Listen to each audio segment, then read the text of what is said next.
Hey guys, it's Jason with the Board Game Mechanics, and today we're going to take a look at a game about gathering food and making dishes called Festo, which I'm assuming means feast. I didn't look that up, so if I'm wrong, I'll fix it at the bottom. If I'm right, we'll just move on.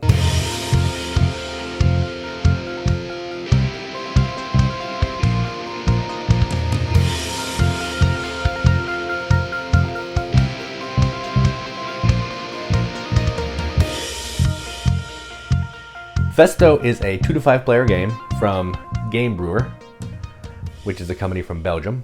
And what you're doing in this is you are trying to gather cubes from different magical creatures, like elves and dwarves and all that good stuff. Trying to gather cubes, which represents different ingredients, to make the best dishes. You're making a magical feast. I mean, how great is that? You can also go to the grocery store, which everyone loves. So that's the gist. There's a little more to it, which I'll show you in the overview, but at its core, it's a simple grab some cubes, turn in cubes for stuff. So let's go down to the table, check it out. All right, so here's the game of Festo, all set up for 2 players. So to set up, you're gonna make sure the board is on the appropriate side, so it's 2 to 4. On the other side, there's a 5 player. You're gonna give each player one of their player boards. It's gonna have a color and a place to put their cubes, 6 workers or assistants, and 2 discs. A turn order card of their color, which is going to have phase 1, 2, 3, and 4 all listed. Give somebody the first player marker. Put the board out. You're going to put some dishes that you can make over here out onto the board that we'll get to when we start making dishes. Way to put stuff upside down. You're going to see the cubes accordingly. Put any extra dishes over here and the scoring point markers right there. 3 dice and 3 closed markers. All right, so let's go ahead and start. The game's gonna play over 4 rounds. Each round has 4 different phases. So in phase 1, we're gonna prep. What prep means is we are going to move cubes down to the market of each character. So we'll do 3 for the troll, 3 for the pixies, 3 for the orc, 3 blue for the magician, 3 green for the elf. Oh, that blue was over there. 3 green for the elf, and 3 yellow for the dwarf, or orange for the dwarf. And then you're going to put 1 of every color in the market. So let's do that. So orange, green, blue, red, yellow, and pink. All right, and then what you're going to do is you are going to flip an event card. Each round is going to have a different event. So in this round, we flip this. After the grocer, so we're going to do action phases this way. After this part, for every 2 cubes that you have are the same, you're going to score a point. So we're going to have to remember that. All right. So now we're going to do phase 2. Phase 2 is going to be a morning and an afternoon. So first player is going to roll these dice. And then what they're going to do is they're going to close down the characters of these numbers. So right now, only 3 and 4 are closed down. There's a possibility you could close 3, but you could close 1 or 2. So during the morning, we cannot go to the magician or the orc. Now, red is going to get to take as many of their people as they want and put them out however they want to. Then we're going to do it again in the afternoon the same way. We're going to re-roll the dice, re-close some stuff down, and then everybody else you have to put out. And then we're going to move on to phase 3. So this player, let's say they're going to go ahead and do, let's get a pile of cubes. So let's do,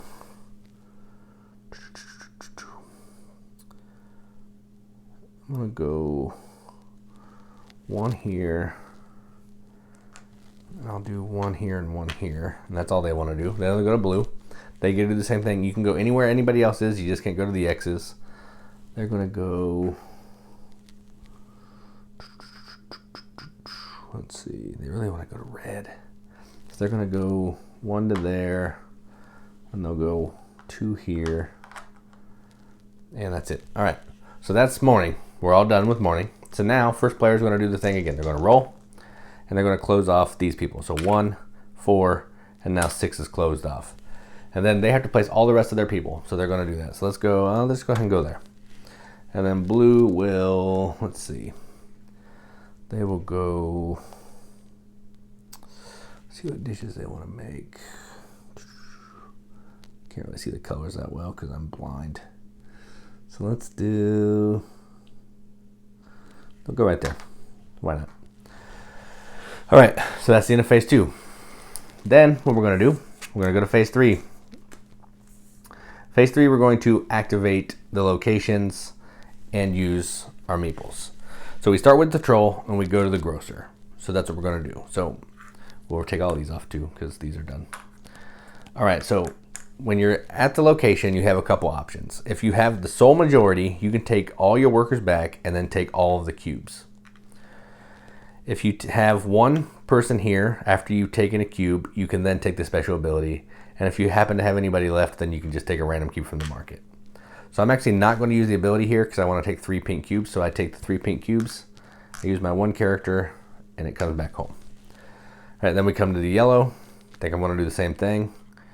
All these places have really cool special abilities, but it's just too hard to pass up 3 cubes for 1 worker. So I'm not going to do it.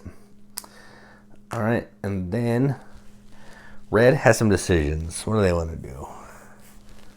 Something needs red cubes, I think, over there.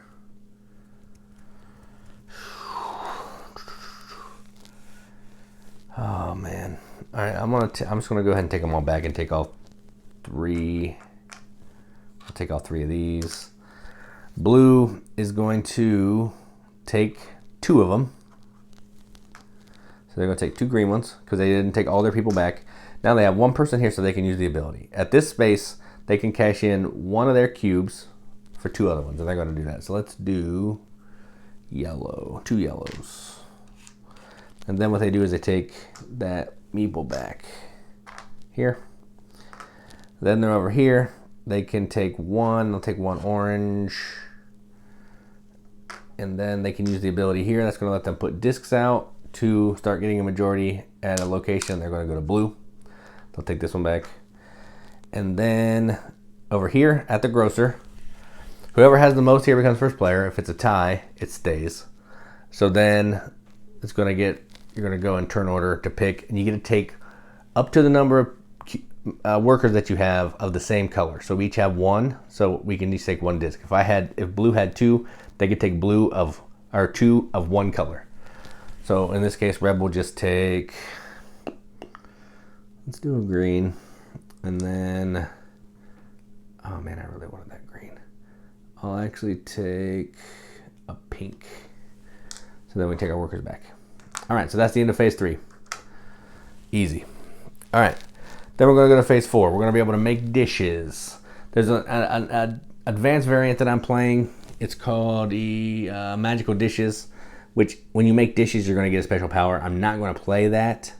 But just know that if I made this red dish, I would flip it over when I make it, and it's going to give me a special ability. All right, so now, starting with player order, we can make some dishes. You can make 1 dish on your turn, and then you have to stop. What color is that? All right, so they're going to go ahead and make this dish. So this dish takes 3 pink, which they have, and then it's going to take 2 gray cubes, which means 2 cubes of another color. They have to be the same color, so they're going to do yellow. Then they'll take this one, and they'll just put it over here, and they'll have 9 points. Then the other player can do the same thing. Let's see, can they make anything? I don't think I can, because I don't have the same cubes of anything. So they're actually not going to make any dishes, so they're done. And that's the end of the round. But at the end of the round, whoever has 2 of the same cubes is technically after the grocer. So it would have been... So they spent 3, 5. So they would have 3, 6. So they would get 3 points. And then they have, so they'll get 3 points. And they only have 2 cubes of the same color, so they'll get 1 point. I think that's how that works. It might be wrong, but you're going to score some points based on how many cubes you have. So that's the end of the round. Then what we're going to do is we're going to go back to phase 1. We're going to fill up the spaces here up to a maximum of 5. So you're going to slide down 3, but if there's already some there, you never go past 5. So I'm going to fill these up, and I'll kind of show you what I'm talking about here. So this one has 3, so I'm not going to put 3 more down there. I'm just going to put 2. It's going to have a maximum of 5. This one will have 4 now, and then this one will have the maximum of 5. And then each place will have an extra grocer cube. If there's already 3 there, you don't refill, you don't fill anymore. So it does this, this, pink, and then these 2 dishes will slide down, and a new green one will come out for new possibilities. Then we'll get rid of this card, and we'll bring out a new event card. All right, so then you're gonna have all this. You're gonna do the same kind of thing over the next 3 rounds, and then we're gonna do some in-game scoring. In-game scoring is pretty simple. You're going to score victory points on your dishes. So if you look at this green dish right here, it's worth 9 points. So that'll be worth 9 points. You're going to score points on any of these guys. So right now, this will be 3 points for that player. And then you're going to score 1 victory point for each ingredient. So this player would have 5, this player would have 2.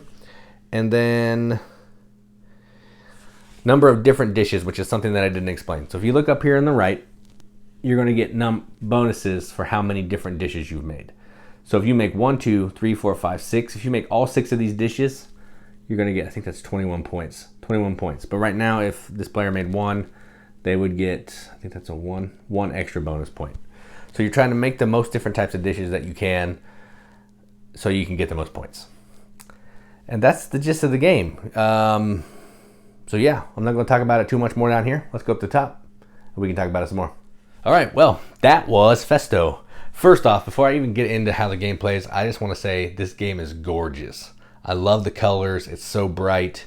It's nice to have a Euro game, even though I love tan and brown. It's nice sometimes to play a Euro game that's bright and has vibrant colors. And this one definitely does that. You saw that on the overview. It has a beautiful blue, some oranges, just really bright and colorful. So I really like that. Again, art and colors are subjective. I normally don't care, but I like it in this one and I like it a lot, so I wanted to talk about it. Now let's talk about gameplay. So this is from Game Brewer. My only real knowledge from Game Brewer is Paris, which was just on Kickstarter, which is a Kramer and Kiesling game, which is, mid-weight, and Gugong, which is, upper mid-weight. So I was like, well, I want to get some more Game Brewer games and check them out. So this one looked cool because it's bright and colorful and I liked it. So I got it. They sent me a copy. And it's fun, but it's light. So if you're thinking it's going to be heavy, like a heavy Euro game, it's not. This is a family weight, family plus style game that anybody can play. The hardest part is knowing what all of the special powers do. And if you play with the magical dishes variant, it adds a little more complexity, but pretty easy. So a fairly light game. I'm not always against light games. I just wanted to put that up at the top here so you know that this is a light game. You don't go in expecting, brain burner or something like that. So there's that. I really like this game. It's fun. It's interesting. It works well at all player counts. I played it at 2, 3, and 4. I haven't played it at 5 because I don't play games at 5 because that's crazy. So 2, 3, 4, it's fun at all player counts. It might be actually a little more fun with more people because there's more people duking it out for the spaces. But you're basically able to do anything you want at the lower player count. So if I'm playing a 2-player game, essentially if I wanted to go to orange, I can probably get orange because there's going to be less people fighting for that space. Where in a higher player count game, you're going to have more meeples there. You're going to be fighting. It's going to be a little more cutthroat. A little. I mean, it's not cutthroat, but area control gets a little cutthroat because you might not get what you want. So higher player count's probably better. If you want to play at 5, that'd probably be fine. I'm not going to play it at 5 because that's madness. But if you like 5-player games, I'm sure this one will work well. It felt good at 4. 5, the board might be a little tighter and a little harder to get some stuff, but I don't see that being a problem. So yeah, this is essentially collecting goods, fulfilling contracts, which I love. I love gathering cubes, converting those cubes to get points like this. It's something that I super love. It's very fun, and this one does it. This doesn't do it. So I said I like this game, which is true. I do like this game, but this is a little fiddlier than some of them that I've played. Like bringing these cubes down. Some of the special abilities will move cubes around. Some of the special abilities will flip people from one space to another.